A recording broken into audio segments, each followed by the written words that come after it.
Hey, what's up, everybody? Welcome back to my channel. My name is Paul, here with more Napoleon.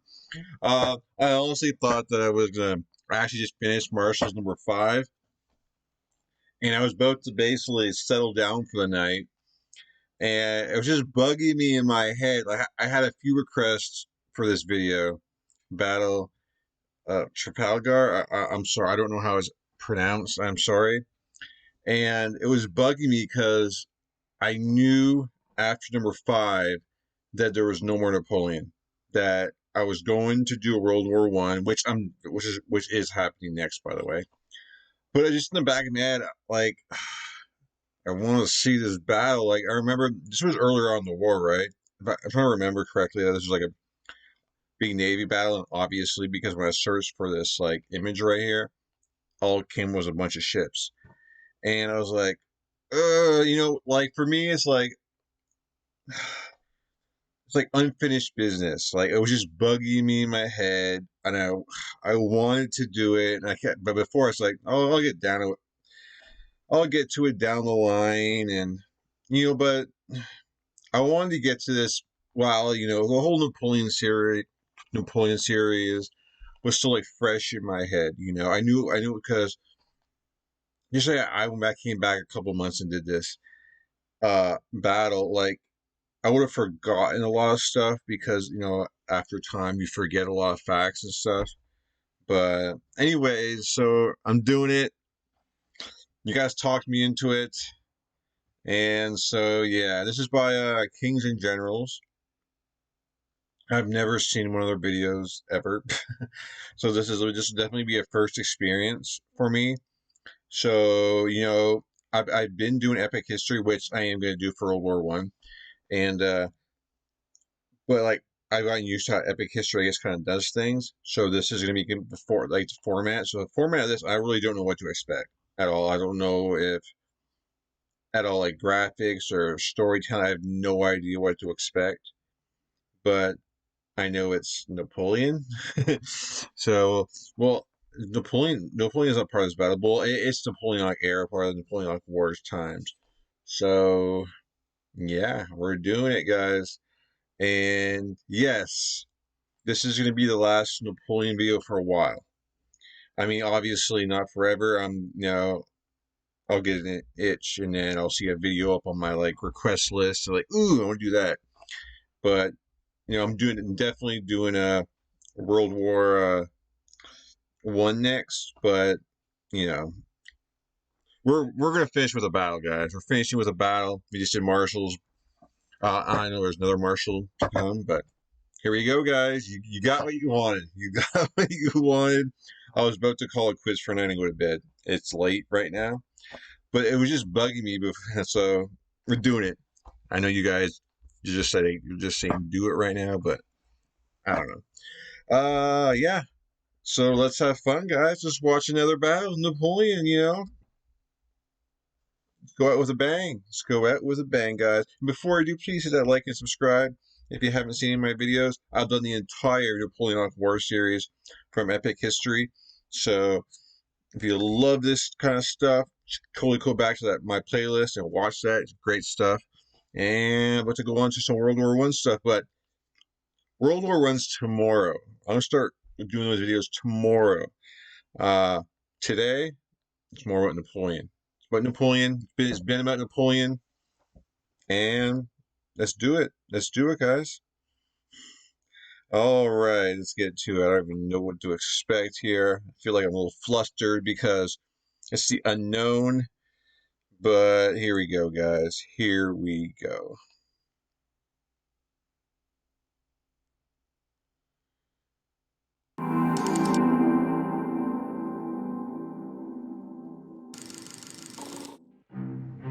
Napoleon Bonaparte kept the whole of Europe in fear for more than a decade.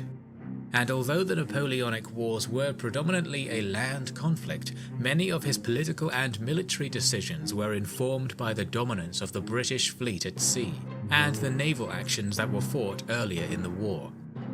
Among them was the last great sea battle fought under sail, the Battle of Trafalgar. Trafalgar, okay, I'm sorry.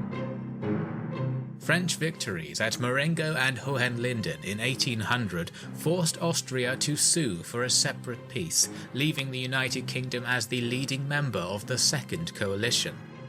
Napoleon's forces dominated on land, so the only way for the United Kingdom to continue the war was via naval actions. Right.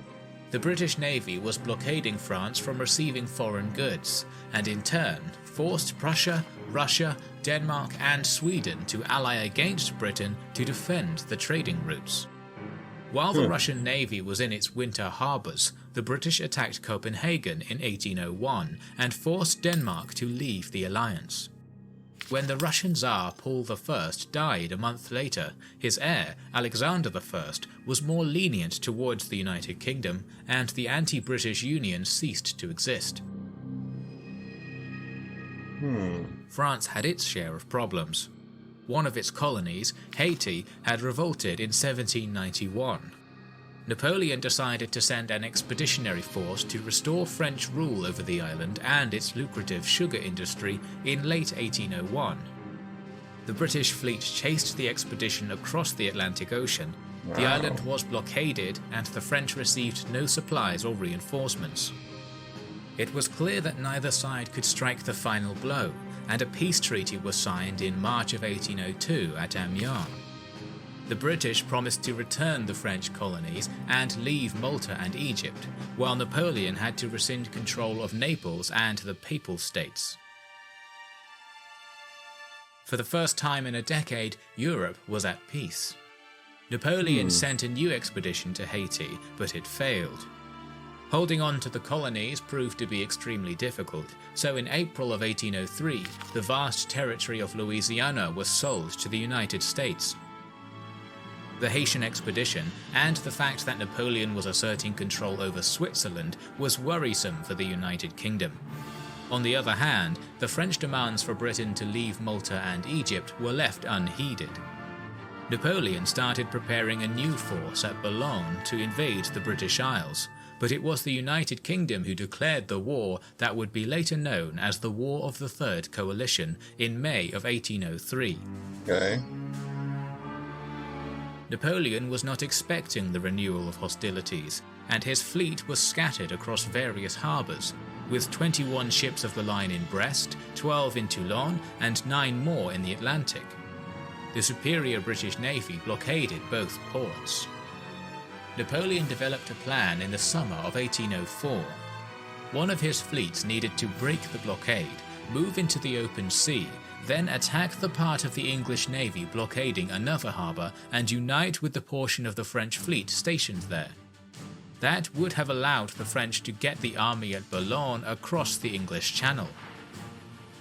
The situation changed for the better for the French in October when the British sunk some Spanish vessels. This provoked Spain to declare war on the United Kingdom and ally itself to France in December. Napoleon now had the numbers to implement his plan. In late March of 1805, the French commander at Toulon, Vice Admiral Pierre Villeneuve, ordered his fleet to sail out. He managed to evade the loose blockade set by British commander Vice Admiral Horatio Nelson. It seems that the British commanders were sure that Napoleon would try to land a force in Italy, so the majority of Nelson's vessels were around Sardinia. However, Villeneuve was implementing Napoleon's plan. He passed the Straits of Gibraltar in early April, was joined by some Spanish ships, and continued towards the Caribbean. Nelson got this intelligence only in late April. I just want to say this is definitely totally fresh. I don't know, you kind of forget that there's a whole other world out there, because we were kind of all condensed down in an area. But you forget that there is ships and strategy going out here. So this is very interesting. Very interesting. Towards the Caribbean. Nelson got this intelligence only in late April and started his pursuit across the Atlantic. The French arrived at the Caribbean Sea Basin in May and captured a few British outposts. Nelson reached the area in June, but was still one step behind Villeneuve. Despite that, The French weren't able to inflict much damage to the local British colonies and started moving back to Europe, arriving in the second half of July. A smaller British fleet under Vice Admiral Calder was ordered to stop Villeneuve, but the subsequent battle near Cape Finisterre was indecisive. Still, this encounter prevented the French from reaching Brest to lift the blockade, and they returned to Cadiz. I'm sorry. I'm not too familiar, I guess, with the Spain and British alliance. I'm guessing it's going to get to it because obviously France and Spain, I knew they were allies, and as it was said in this video, but then they're not allies. So I'm guessing I forget when this takes place. So I'm assuming that this battle is going to become after France and Spain have their fallout, and then France, Napoleon turns on Spain, and then the battle comes to place. And I guess I'm kind of waiting for that to go down. Right? All right. At the same time, Austria and Russia joined the Third Coalition, and Napoleon had to march his army stationed in Boulogne to the east, which meant that the invasion of the British Isles was postponed. Nelson was appointed the overall commander of the Royal Navy, and as the allied French-Spanish Armada concentrated in Cadiz, he sent the majority of his fleet off the coast of France to block Villeneuve. By the end of September, he joined the fleet personally. Villeneuve received an order from Napoleon to move towards Italy, but ignored it. On the 18th of October, the French commander received a new order to stay in Cadiz and wait for his replacement. Once again, the order was neglected, and the Allied fleet went to sea on the 20th. On the 21st, Villeneuve's navy was getting close to the Straits of Gibraltar. Nelson allowed the French to move as far away from Cadiz as possible to prevent them from retreating. However, by dawn the British vessels were detected. Villeneuve didn't expect Nelson's navy to be so strong, so he ordered his ships back to the harbour. This manoeuvre failed due to lack of training, and the Allied fleet ended up with an incoherent line. The usual tactic of the age was to approach a foe and enter a shooting match, so the fate of the battle was decided by the quality of the ships, crew training, and sheer luck. Instead, Nelson divided his fleet into two halves to attack the Allies broadside. He was personally leading the northern group that had 13 ships of the line, with his flagship Victory in front, while Vice Admiral Collingwood's squadron of 14 ships of the line was to the south. All right, because I'm assuming because it already seems like disaster for. Okay, they got. I guess this is before the whole French-Spain fallout, obviously, because they're together right now. So I was wrong about that. But we all know naval superiority is, the British is, have the naval superiority.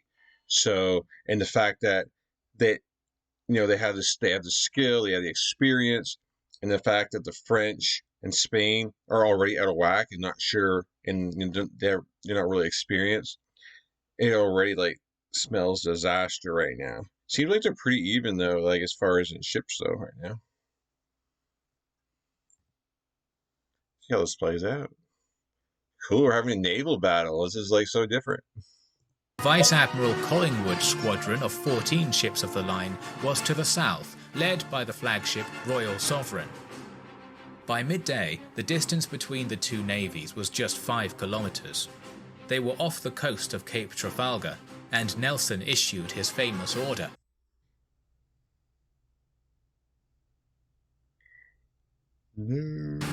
Play War Thunder now. Join millions of players across the globe in massive battles on tanks, air. England expects that every man will do his duty.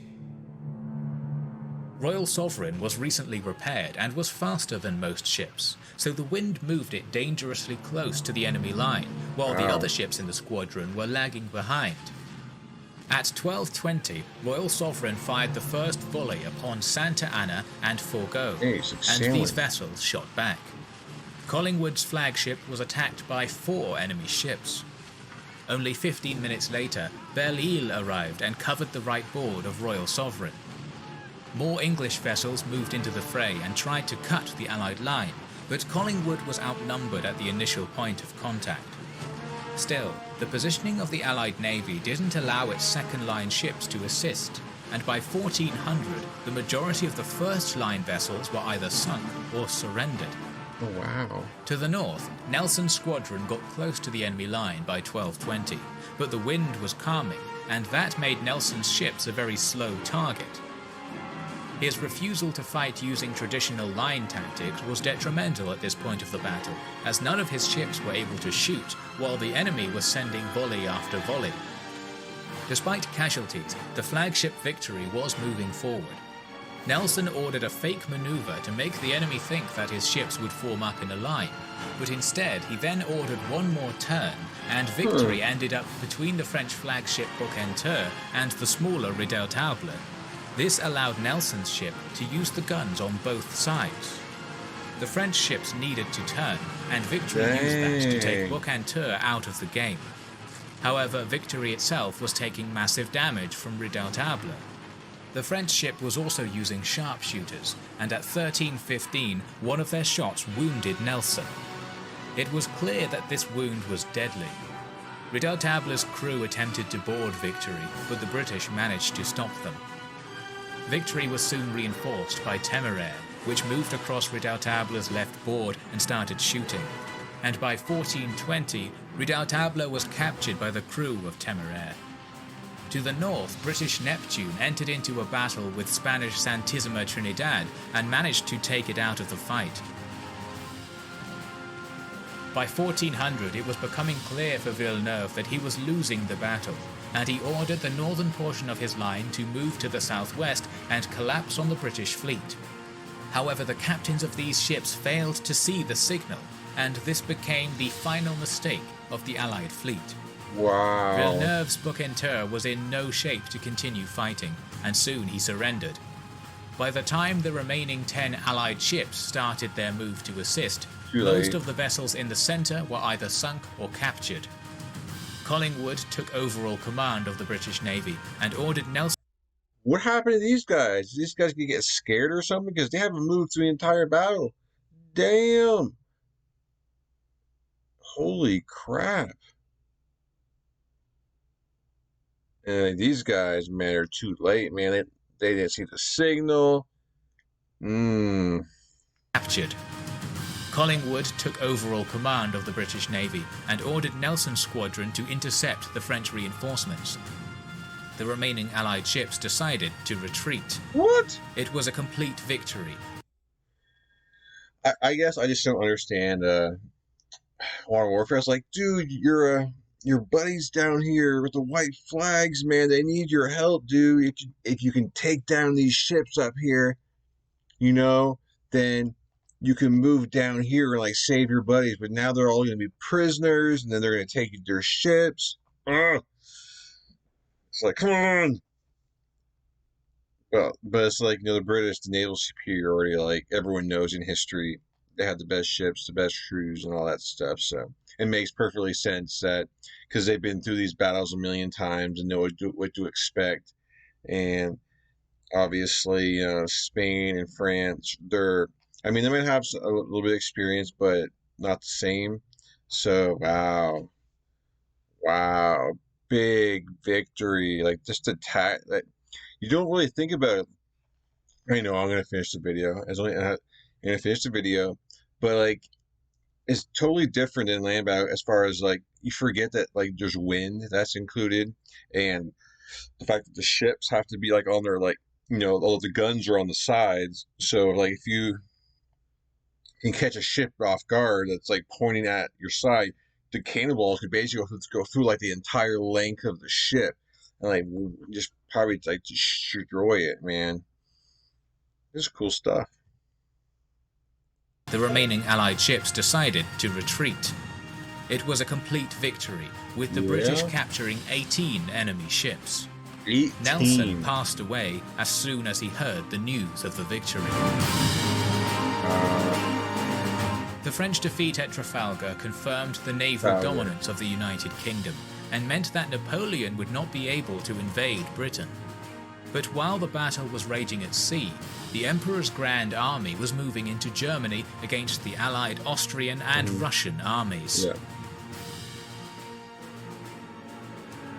Thank you for watching our video on the Battle of Trafalgar. The second video in this series that will cover the Battle of Austerlitz will be released. Yeah, I covered that in the previous Napoleon War videos. I kind of just want, because I've had requests, because it's a naval battle that was big, and you know, I was like I said, it was in the back of my head, so like, just do this video, because then you kind of finish the series. Because I have a thing where it's like unfinished business, and I wanted to do it, so I figure before going to bed, I'm going to hurry up and do it before I start a new series. And yeah, so I hope you guys enjoyed this video. I hope you guys hit the like and subscribe if you haven't. And yeah, very interesting stuff. You know, down the line, I don't know if these videos exist, but it would be kind of cool to be like kind of like more in depth, like naval battles. I don't know if there's a war just to naval battles. I don't know. It's just different, you know. It's different. Well, they probably are, because we're doing like the World War stuff, and they have ships and stuff. Because I haven't done like videos on like intense battle scenes and stuff when it comes to like, you know. Oh yeah, we're also going to get like aerial battles, I'm sure, probably with the with planes and stuff. Because it's all been, I don't know. My mind's blown now. I'm excited about like, you know, with Epic History and other channels as far as, you know, naval and planes. Cool. You know. I know half of you, most of you, already turned off and not even watching anymore. So I guess I'll end the video here, and thank you guys for watching on to World War One. But this was definitely cool, and I'm glad I did it. I'm glad I did it. I'm glad you guys told me about this, and glad you guys pushed me to do this. So thank you very much, and on to the next video. So awesome, guys. Thank you. Peace, and have a good night.